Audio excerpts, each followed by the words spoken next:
factoring by grouping. Factoring by grouping. Here are the things you need to look for. You need to look for, usually it's 4 terms. Okay, so we haven't factored anything that has 4 terms. So far, we've only done 2 terms or 3 terms. So if it's 4 terms, chances are it's factoring by grouping. And then you also need to look for 2 GCFs. Okay, and what I mean by that is we're going to pair these terms together. So on number 16, we have 4 terms. If we look at pairing the first 2 together, they have a GCF, right? 7 and x squared. I'm sorry, it's present. Okay, 7 and x squared are the GCF that we have in the first pair. In the second pair, it's not the same GCF, but there is a GCF in the second pair. Okay, so here's what we're going to do. We are going to factor out that GCF of 7x squared only from the first 2 terms. So when we factor out the 7x squared from 49x cubed, we have 7x. When we factor a 7x squared from 14x squared, we get plus 2. This was a plus sign right here, so it needs to come down. Between 28x and 8, they're both even, so I know they're both divisible by 2, but they're also both divisible by 4. So when we take out a 4 as our GCF, we're left with 7x plus 2. Now, look at what happened. This linear factor is the same. When we took out the GCFs from both pairs, we ended up with the same linear factor. So here's what really happens with factoring by grouping. Here is one term, here is the second term. What do they have in common? They have in common the 7x plus 2. So we're factoring that out, and we are left with their GCFs. That's 7x squared plus 4. Okay, so let me review the process real quick. Okay, we have 4 terms, so we can factor by grouping. We look for the GCF of the first pair. It's 7x squared. Yes. Okay. All right, so we took out the 7x squared, we were left with 7x squared here. GCF of 4, we were left with 7x plus 2. So, what do these 2 terms have in common? It's the 7x plus 2, so we take that out as a GCF. When we factor out the 7x plus 2, we're left with the 7x squared. When we factor out the 7x plus 2, we're left with plus 4. We should always ask ourselves at this step, can we factor anything further? That's not factorable. 7x squared plus 4, 2 terms, but it has a plus, and they're not perfect squares, so we are finished with factoring this problem right here. Okay, let's look at number 17. We have 4 terms, so we're thinking factoring by grouping. So we group our first 2 terms together, our second 2 terms together. 12n cubed minus 18n squared. GCF is 6n squared. We're left with 2n minus 3. 14n minus 21, we have a GCF of 7. So when we factor out the 7, we're left with 2n minus 3. If you factor that out and you do not have the same linear factor, then it's not factoring by grouping, or you made a mistake in your pulling on GCF. All right, so both of these have the 2n minus 3, so we factor that out. We're left with 6n squared plus 7. It's not the difference of perfect squares, so we are finished with our factoring.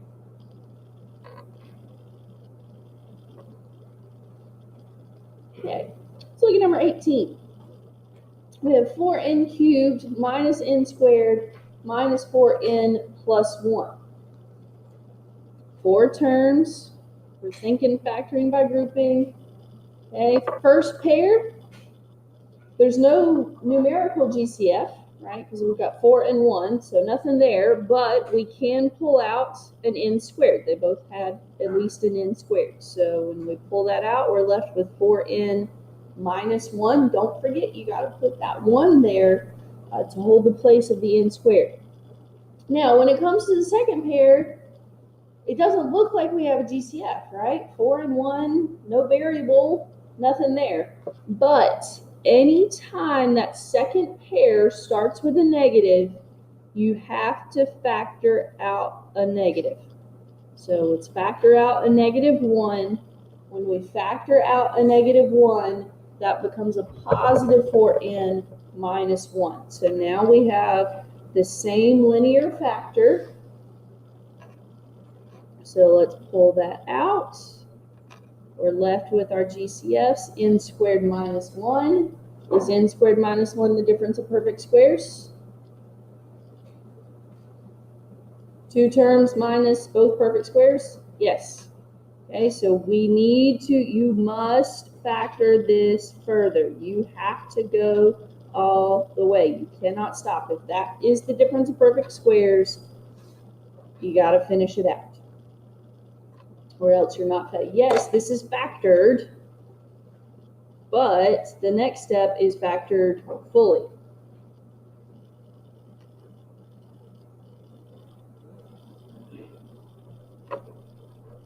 Okay, so make sure you get it fully factored.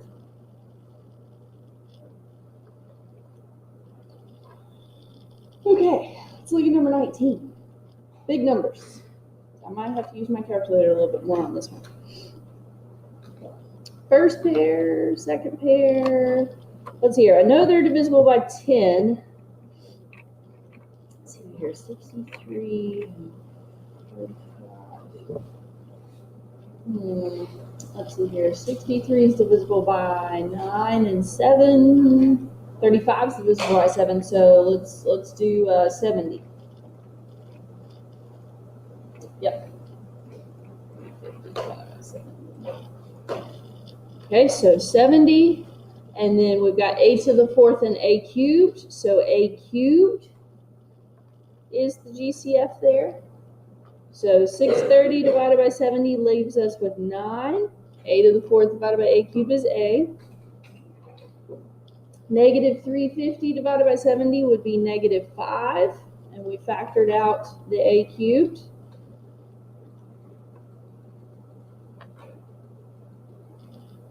In our second pair, it started with a negative, so we're going to have to pull out a negative.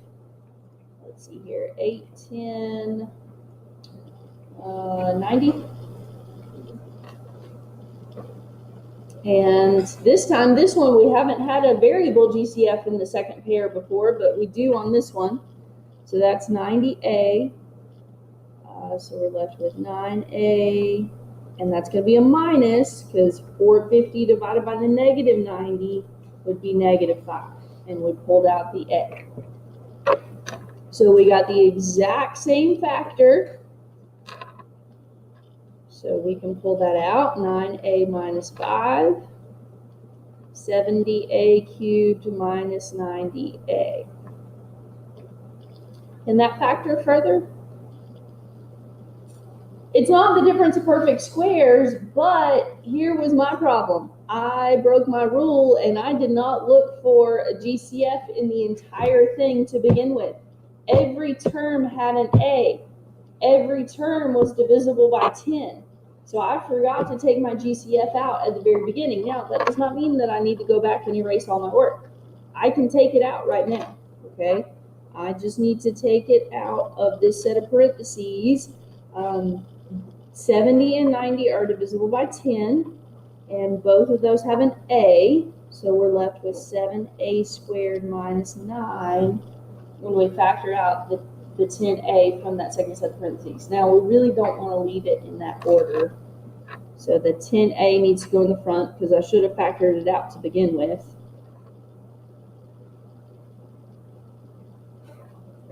And then the 9a minus 5, and 7a squared minus 9.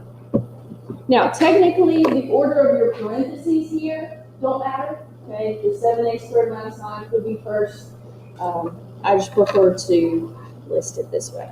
Okay, 7a squared minus 9 is supposed to be in the difference of perfect squares, but 7 is not a perfect square. So that's as far as we can go with that one. Okay? Questions about factoring by grouping? Make sense? Okay? All right. Let's keep going. Sum and difference of perfect cubes. Okay, sum and difference of perfect cubes. So perfect cubes are a little bit different than perfect squares. Perfect squares, it has to be the difference, but perfect cubes, it can be a sum. So there's this acronym that we're going to use with this. We're going to use SOAP. Okay, we're going to use SOAP. What SOAP means is it means same, opposite, always positive. Same, opposite, always positive. Now this refers to the signs that we are going to assign in our problem, and you'll see what I'm talking about here in a second, but I wanted to go ahead and mention it. So same, opposite, always positive. So factoring, we always look for a GCF first, 125 and 8. 125 is not divisible by 8. 125 is not divisible by 4, and it's not even, so it's not divisible by 2. So no GCF. We only have 2 terms, but there's a plus in between, so it's not the difference of perfect squares. It's not grouping. We don't have 3 terms, but there is one more case we need to consider. When these 2 numbers are perfect cubes. When these 2 numbers are perfect cubes. So I have a list of perfect cubes up here. You should be familiarizing yourself with those. 125 is 5 cubed. 8 is 2 cubed. So this is the difference, this is the sum of perfect cubes. Here's how it factors. We're going to set up a set of parentheses with 2 terms and with 3 terms. Somebody wake Colton up, please. 2 terms and 3 terms.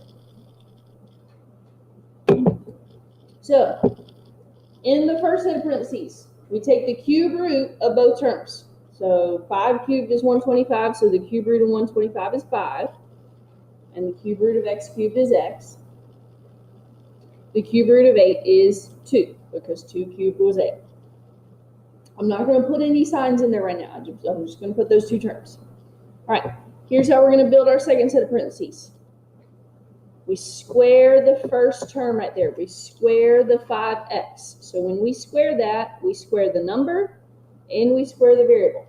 So it's 25x squared. That goes in the first spot. Then we multiply these 2 together. So 5x times 2 is 10x. That goes in the next spot. And then we square the 2. We get 4. That goes in the last spot. Now is where the acronym comes into place. Same, so the same sign that we started with goes first, then the opposite sign goes next, and the last sign is always positive. Now, I know that looks like we just made this problem way bigger than it was originally, and we did. But starting Thursday, we'll see what's the whole point in factoring this way. Why do we need to do this? Why do we need this bigger bigger expression here? Now, we haven't done this in a while, and this is going to be a little more involved, but I want to show you that if we multiply this back out, it really does simplify to 125x cubed plus 8. So if we remember binomial times trinomial, we've got to distribute the 5x to everything. So 5x times 25 is 125x cubed. 5x times negative 10x is negative 50x squared. 5x times 4 is positive 20x. Then we have to distribute the 2 to everything. So 2 times 25x squared is plus 50x squared. 2 times negative 10x is negative 20x. And 2 times 4 is 8. Look at what happens. Positive 50x squared, negative 50x squared. Positive 20x, negative 20x. All we're left with is a 125x cubed plus 8. Now, you don't have to do that every time. You can if you want to check yourself, but I just wanted to show you that this factored form does turn back into that sum of perfect cubes. Okay, number 21, x cubed minus 64. So, two terms, there is a minus, but they're not perfect squares. 64 is a perfect square, x cubed is not a perfect square. We don't have a GCF, okay, so let's jump into our difference of perfect cubes. X cubed, cube root of that is x. The cube root of 64 is 4. Square the x, we get x squared. Multiply the x times the 4, we get 4x. Square the 4, we get 16. We started with a minus, so it's the same, the opposite, and it's always positive.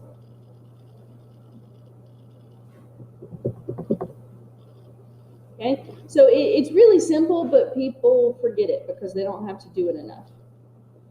Let's do a couple more just to make sure we've got it. 22, 32 u cubed minus 4. So we've got two terms. There's a minus sign in between. They're not perfect squares. Are they perfect cubes? No, because what do we need to do first? GCF. Okay, 32 and 4 both have a factor of 4. So if we factor out of 4, we've got 4 times 8u cubed minus 1. Now we have the difference of perfect cubes. 8 is a perfect cube, 1 is a perfect cube. So we can continue on. Don't drop that 4. Okay, just because you take out a GCF, it does not disappear. You got to keep bringing it through your problem. Cube root of 8u cubed would be 2u. The cube root of 1 is 1. Square the 2u, so that's 4u squared. Square the number and square the variable. Multiply them together. 2u times 1 is 2u. Square the 1. We get 1. We started with a minus, so same, opposite, always positive. Minus, plus, plus. Now, I haven't addressed this yet, and I should have. This trinomial right here looks really close to a perfect square trinomial, what we did yesterday. The first term's a perfect square, the last term's a perfect square, but that middle term isn't what it needs to be. If this were a perfect square trinomial, what would the middle term be equal to? Think about it for a second. If this were a perfect square trinomial, it would be what? 2u plus 1 times 2u plus 1. What does the middle end up being if we FOIL that out? 4u, right? But it's only 2u. Okay, so it does not factor any further. When you factor the sum or difference of perfect cubes, you never have to worry about it factoring further. You never have to worry about it factoring further. That trinomial, that's it.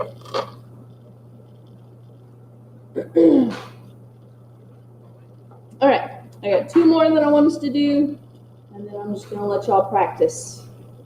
Practice, practice, practice. 23, 2m cubed plus 16. Not the difference of perfect squares. They're not perfect cubes. We got to start with the GCF. They're both factors of 2.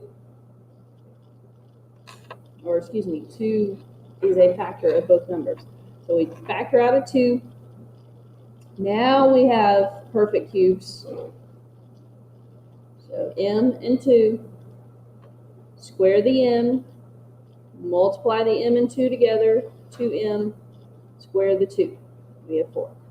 Started with a plus, so it's plus, minus, plus. Same, opposite, always positive.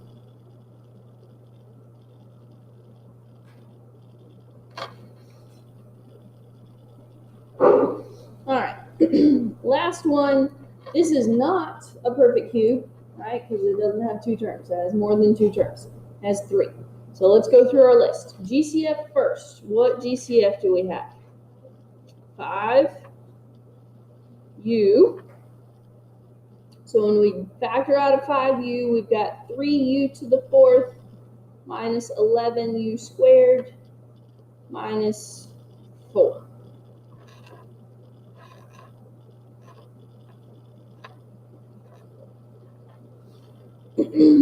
We've got 3 terms, so 9 times out of 10, 3 terms is binomial times binomial, so I'm going to go ahead and set up my parentheses. I've got u to the fourth, and I've got a u squared, so that must mean that I've got 3u squared times u squared to give me 3u to the fourth. Factors of 4. I can go between 1 and 4 or 2 and 2. Which one do we think it is? I know neither one of those add to give me 11, but remember, one of the numbers is going to get multiplied by 3. So 2 and 2 or 1 and 4? 1 and 4, right? And in that order, 1 and 4, because the outside is going to give us 12u squared, the inside is going to give us 1u squared. We need negative 11, so we need negative 12 plus 1. So that means plus goes there, minus goes there. Are we finished factoring?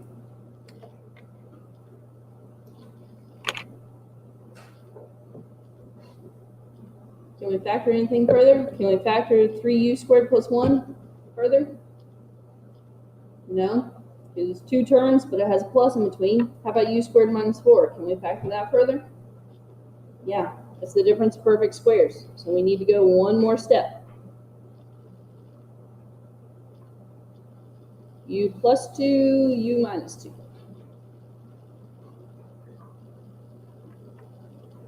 Okay, so case in point, the higher your powers go in the original problem, the more likely you are to have multiple steps of factoring. We get a GCF here, we factored a trinomial, and then we could factor one of our binomials further.